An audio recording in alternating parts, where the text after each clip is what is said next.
So this whole video is basically dedicated to the Canon M50 and what a great little workhorse it is.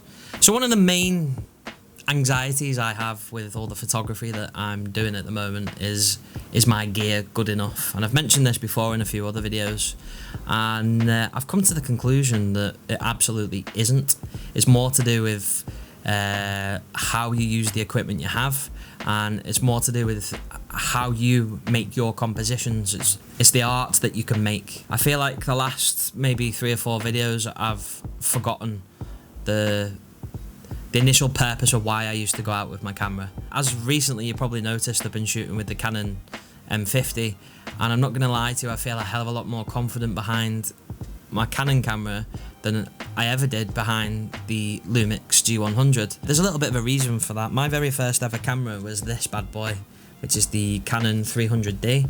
I got this way back in 2010 maybe, so even then it was still like an 8-year-old DSLR camera, but I learned how to use the basic fundamentals of a DSLR camera with this beast. And I think it's that circumstance where you fall under the better the devil you know.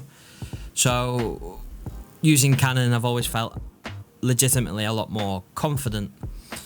Now obviously I'm always looking to make my work better, but I think I'm going to take a new approach in regards to how I make my work look better. I'm focused more on how I formulate my compositions, the art behind it, but also trying to spark deep feelings from people who are viewing my images, and hopefully get some sort of positive reaction out of it. You know, at the end of the day, we all take photographs for sentimental reasons. So if I'm able to take an image that sparks feelings and potentially inspiration for you guys, then that's my main motivation for doing what I'm doing. The Canon M50, it's 2024. It's an older camera now. The Canon M series has actually been killed off by Canon, so they're relatively cheap to get hold of now, which is a bonus, because I tell you what, they are cracking cameras. I really don't have any complaints whatsoever about using this Canon.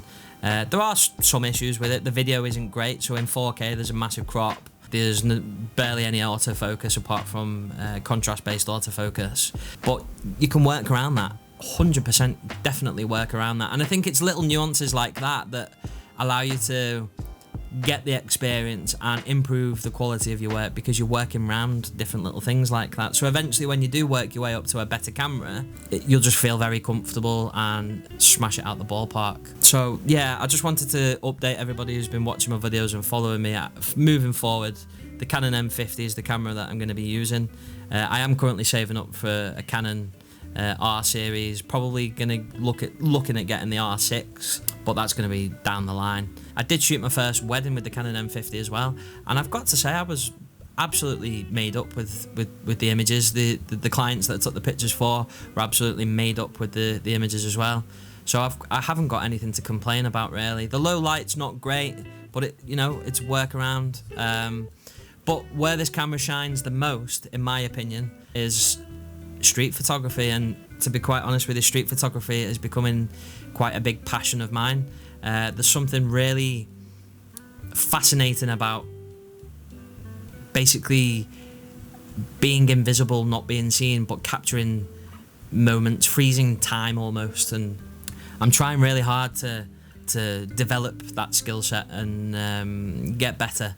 And I'm not gonna lie to you, as a rule of thumb, I'm very introverted and don't like going out, and hate big crowds and noise and all that sort of stuff. But when I'm out with my camera taking photographs and sort of looking for compositions, I see the world in a completely different light, and it's becoming a bit of an obsession, to be quite honest with you. You know, if I go out without a camera, I'm looking at stuff and thinking, oh, that'd be a good picture, that'd be a good picture, and oh, look at those leading lines, and it's always in the back of my head, like what pictures that I could take. And yeah, I'm exceptionally passionate about it, so there will be a lot more street photography coming up on my my channel. Anyway, so here's some examples of the video, just to give you an idea of what the video looks like. It's with the 4K, with the crop, shooting on the kit lens, the 15 to 45mm kit lens, and I think it turned out okay. Had to be very, very careful and steady with my hands. To be honest with you, it benefit from a tripod, especially doing sort of pan shots and B-roll footage in general. I would definitely not use it sort of walking and on your face in a vlog style in 4K. You'd probably get away with it okay in 1080p, but not 4K, and then you just up-res the 1080p to a 4K timeline if you wanted to do it that way. But yeah, I hope you liked the video, and if you do, hit the like button, hit the subscribe button, and I will catch you on the next video. See you later, guys.